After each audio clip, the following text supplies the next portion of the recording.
طریقہ غسل اجمالی طور پہ آپ کی خدمت میں ذکر کر دیتا ہوں کہ جب میت کو غسل دینا ہو تو پہلے تختہ غسل رکھ کر کوشش کریں کہ اس کو دھونی دے دی جائے، یعنی اگربتی سلگا لیں اور کوئی ایک شخص اس کے چاروں طرف 3 بار 5 بار یا 7 بار اس طرح خوشبو دھونی دے دے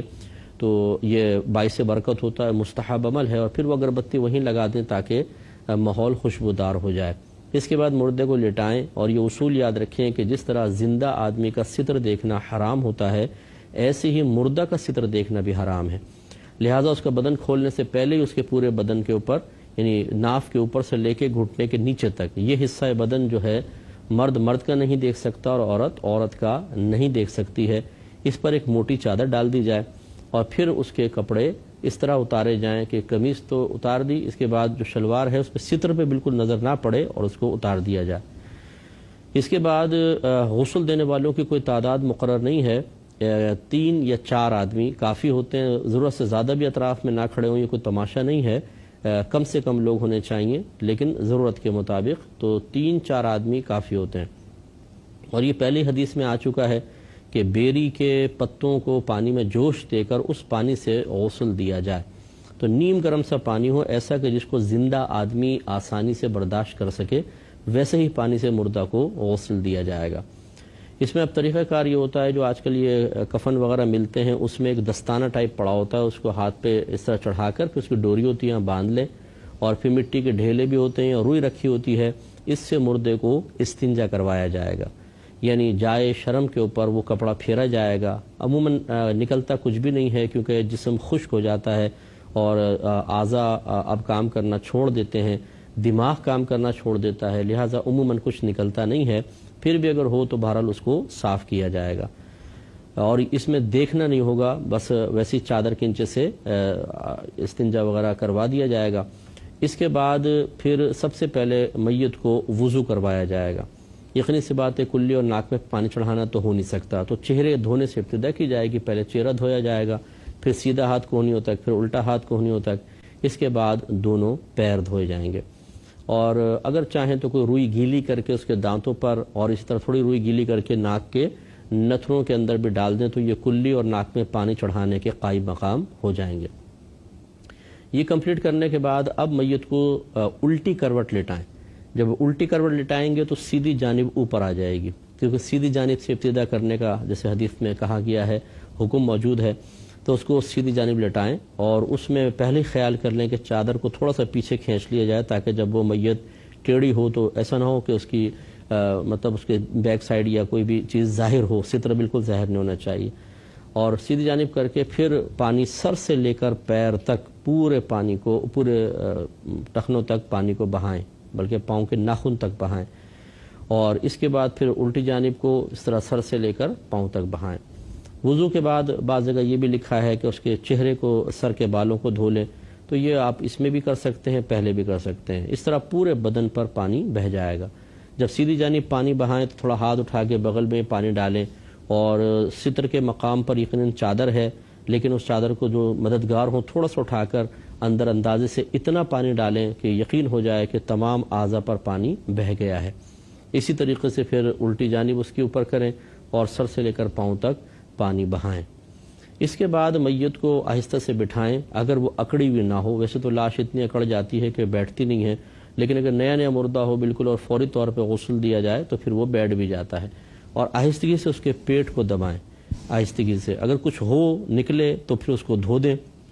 پورے غسل کا اعادہ، پورے غسل کو دوبارہ لوٹانا کوئی لازم نہیں ہے،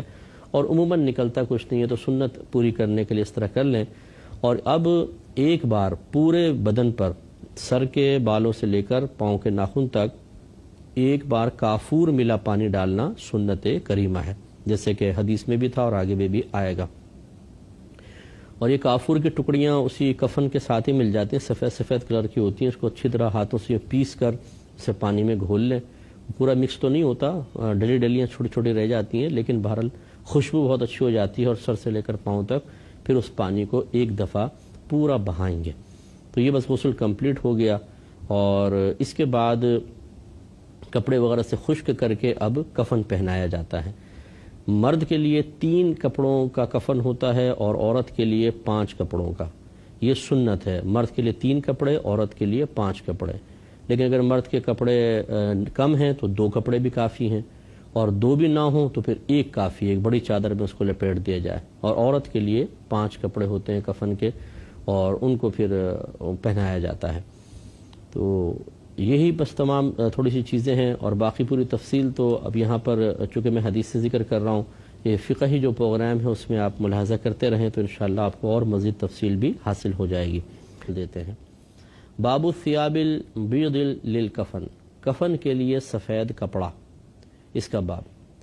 حضرت عائشہ صدیقہ رضی اللہ تعالی عنہا اس کے راویہ ہیں، اور حدیث نمبر ہے 1264. وہ بیان کرتی ہیں کہ رسول اللہ صلی اللہ علیہ وسلم کو 3 سفید سوتی کپڑوں میں کفن دیا گیا جو یمنی سحولی روئی سے بنے ہوئے تھے. اس میں قمیص تھی، نہ امامہ تھا، یہ نہ سلا و لباس نہیں تھا، نہ امامہ تھا. 3 کپڑوں میں نبی کریم صلی اللہ علیہ وسلم کو کفن دیا جو یمنی ایک سحولی روئی کہلاتی تھی، اس سے تیار کردہ کفن تھا جو سرکار کو دیا گیا. تو یہ میں نے پہلے بھی وضاحت ایک دفعہ کی تھی کہ سفید کفن دینا مستحب ہوتا ہے. نبی کریم صلی اللہ علیہ وسلم نے ارشاد فرمایا تم سفید کپڑے پہنو اور اپنے مردوں کو سفید کپڑوں میں ہی کفناؤ. لیکن یہ حکم استحبابی ہے، یعنی ایسا نہیں ہے کہ کوئی واجب ہو، تو لہذا کلرفل کپڑے بھی یوز کر سکتے ہیں، اگرچہ ہمارے ہاں اس کا رواج بالکل بھی نہیں ہے. اور جس چیز کا رواج نہ ہو وہ پھر نہ کیا جائے، ورنہ لوگ باتیں کریں گے اور عجیب و غریب پریشانی کا شکار ہو جائیں گے. ورنہ مختلف کلر کے کفن ہو سکتے ہیں، اور یہ ضرور ہے کہ قیمتی کفن ہونا چاہیے، بشرطے کہ وہاں پر کفن چور وغیرہ نہ ہوں، کیونکہ نبی کریم صلی اللہ علیہ وسلم نے ارشاد فرمایا کہ اپنے مردوں کو قیمتی کپڑوں میں کفناؤ.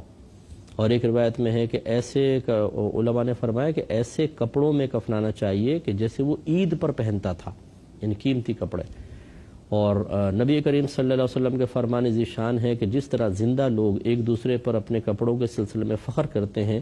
ایسے ہی مردہ بھی اپنے کفن پر دوسرے لوگوں کے سامنے فخر کرتا ہے. تو اس لیے اچھے کپڑے میں کفن دینا چاہیے. لیکن چونکہ ہم لوگوں کو علم نہیں ہوتا، مسجد پہنچ جاتے ہیں یا کفن کی دکانوں میں پہنچ جاتے ہیں، وہاں پہ وہی لٹھے کا کفن ہوتا ہے، باریک سا پتلا سا، وہی دے دیتے ہیں. اور یہ تصور نہیں ہے کہ جی مردے کو وہ بھی ایک دوسری دنیا میں جا رہا ہے، اور وہاں پر اس کے کفن کے سلسلے میں بھی تعلیم شرع تھوڑی بہت موجود ہے. وہ کچھ پتہ ہی نہیں ہوتا بیچارے لوگوں کو، جو جیسا بولتا رہتا ہے ویسے کرتے رہتے ہیں اور ایسے دفنا دیتے ہیں. تو بہرحال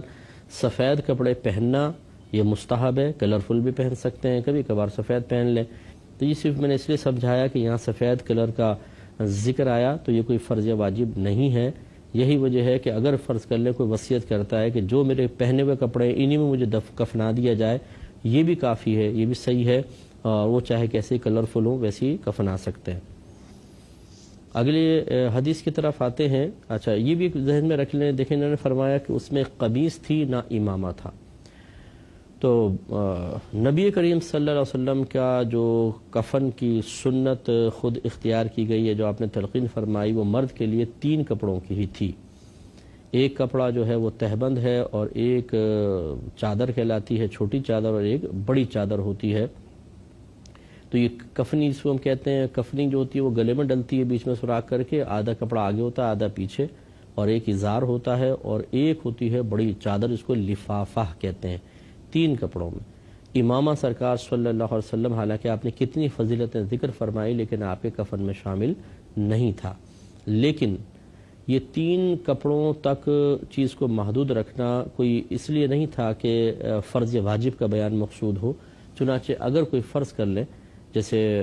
بی بی زینب رضی اللہ تعالی عنہا کے کفن میں سرکار نے اپنا تہبند شریف رکھوایا، یہ کپڑا اضافی ہوا. ایسے کوئی اگر تبرکن کوئی کپڑا اپنے کفن کے ساتھ رکھواتا ہے، وصیت کرتا ہے، تو یہ صحیح ہے. اسی طرح یہ در مختار میں بھی لکھا ہے کہ اشراف القوم میں سے کسی کا انتقال ہو. اشراف القوم سے مراد جو بڑے مطلب کوئی متقی پرہیزگار عالم دین ہیں، شیخ ہیں، انہیں اگر امامہ پہنا کر دفنایا جائے تب بھی سی گنجائش نکل سکتی ہے. لیکن سنت سے زیادہ قریب یہی ہے کہ بغیر